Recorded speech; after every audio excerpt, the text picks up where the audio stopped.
તો મહાકુંભથી મહાકવરેજ અમે આપને બતાવી રહ્યા છીએ ત્યારે યજ્ઞ સમ્રાટ ડોક્ટર રાજાભાઈ શાસ્ત્રી સાથે પણ અમે ખાસ વાતચીત કરી જેમાં પ્રયાગરાજમાં મોટા યજ્ઞ થઈ રહ્યા છે તેવું ડોક્ટર રાજાભાઈએ જણાવ્યું। વધુમાં જણાવ્યું કે યજમાન અને ભગવાન વચ્ચે સીધો સંપર્ક એટલે યજ્ઞ જે પણ યજ્ઞ પ્રયાગરાજમાં થઈ રહ્યા છે તે જનકલ્યાણ માટે છે। યજ્ઞ વૈજ્ઞાનિક પદ્ધતિથી પણ ફાયદાકારક છે। યજ્ઞમાં વિવિધ પ્રકારની વનસ્પતિઓનો ઉપયોગ થાય છે।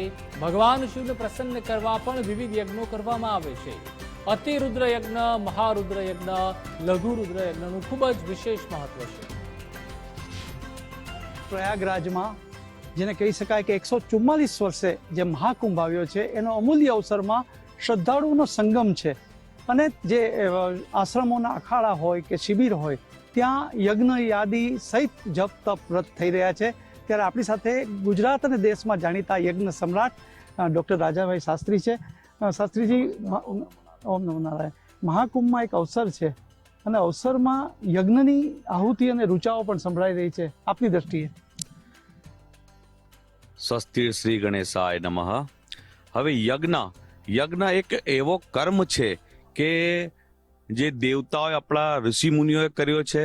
ભગવાન કૃષ્ણ અને રામે પણ યજ્ઞ કર્યા છે આ પૃથ્વી ઉપર અને વેદમાં તો અહીં સુધી કહેવાય કે યજ્ઞ જે ભૂમિ પર થાય છે અને જે ભૂમિ પર થવાનું છે તો એ ભૂમિ બહુ પૂજનીય છે અને યજમાન અને ભગવાન વચ્ચેનો સીધો કોઈ સંપર્ક વસ્તુ છે તો એ એક માત્ર યજ્ઞ છે કે યજ્ઞ પદ્ધતિથી યજ્ઞના અલગ અલગ પ્રકાર બતાવવામાં આવે છે કે જે મનોકામના એના અનુસાર યજ્ઞ કરવા જોઈએ અને અહીં જે યજ્ઞ થઈ રહ્યા છે એ જન કલ્યાણ માટે થઈ રહ્યા છે કે યજ્ઞ કરવાથી વ્યક્તિનું સર્વસ્વ રીતે કલ્યાણ થાય છે અને સાયન્ટિફિક રીઝનના હિસાબે બી જોઈએ તો વનસ્પતિઓથી યજ્ઞ કરવામાં આવે છે તો વનસ્પતિઓથી જ્યારે યજ્ઞ કરવામાં આવે છે ત્યારે વાતાવરણ શુદ્ધ થાય છે અને એ જે શક્તિઓ અલૌકિક એનામાંથી ઉત્પન્ન થાય છે એ વ્યક્તિઓ સુધી પહોંચે છે અને આ બ્રહ્માંડની શુદ્ધિ થાય છે।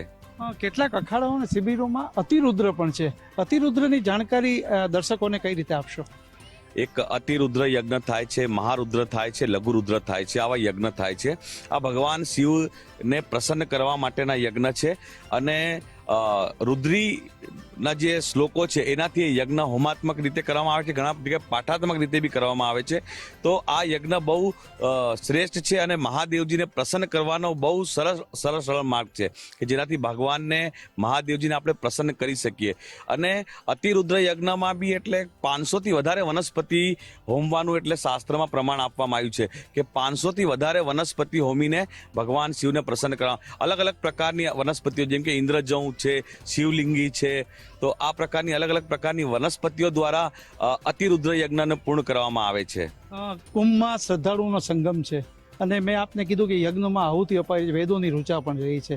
ખરેખર વિશ્વ કલ્યાણ અર્થે આ યજ્ઞ ખૂબ જરૂરી પણ હોય ને એવા મહાકુંભ અવસરે યજ્ઞનું મહાત્મય એક પ્રકૃતિની જે સાયકલ છે એ સાયકલ યજ્ઞના માધ્યમથી ચાલે છે કે એક યજ્ઞ કરીએ છીએ એનાથી બાષ્પીભવન થાય છે, વરાળ ઉત્પન્ન થાય છે, વાદળ થાય છે, વાદળથી એટલે વરસાદ થાય છે, વરસાદથી ખેતરમાં અનાજ થાય છે, અનાજથી વ્યક્તિનું એટલે ભરણ પોષણ થાય છે, ભગવાનને અમે ભોગ ધરાવીએ છીએ। તો આખી એક સાયકલ ચાલે છે એ યજ્ઞ પદ્ધતિથી ચાલે છે અને બધું સર્વસ્વ કલ્યાણ માટે યજ્ઞ એક બહુ સરસ વાર્તા છે નાની। એકવાર શિવ અને પાર્વતી એક આકાશ મંડળથી ફરવા નીકળ્યા તો એક બંજર ભૂમિ પર ભગવાન મહાદેવજી ઉતર્યા અને ત્યાં ભૂમિને પ્રણામ કર્યું તો ત્યારે એટલે મા પાર્વતી પૂછ્યું કે તમે કેમ પ્રણામ કર્યું તો બોલે અહીં યજ્ઞ થયું હતું વર્ષો પહેલા એટલે આ ભૂમિ બહુ પવિત્ર છે।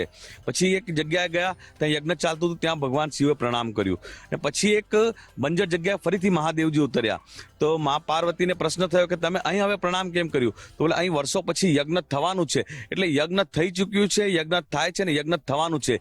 એ ભૂમિ બહુ પુણ્યકાળી હોય છે, બહુ પવિત્ર હોય છે અને દેવતાઓ પણ ત્યાં નમન કરે છે, ભગવાન ભોળાનાથ દેવોના દેવ મહાદેવ પણ એ ભૂમિને નમન કરે છે એટલો યજ્ઞનો મહિમા છે એને યજ્ઞની પવિત્રતા છે।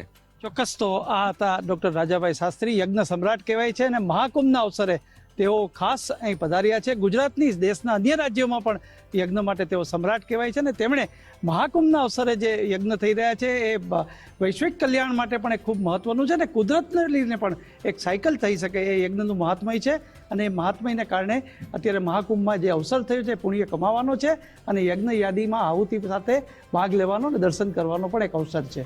કેમેરામેન વિકી ઠાકોર સાથે ધર્મેશ વૈદ, પ્રયાગરાજ।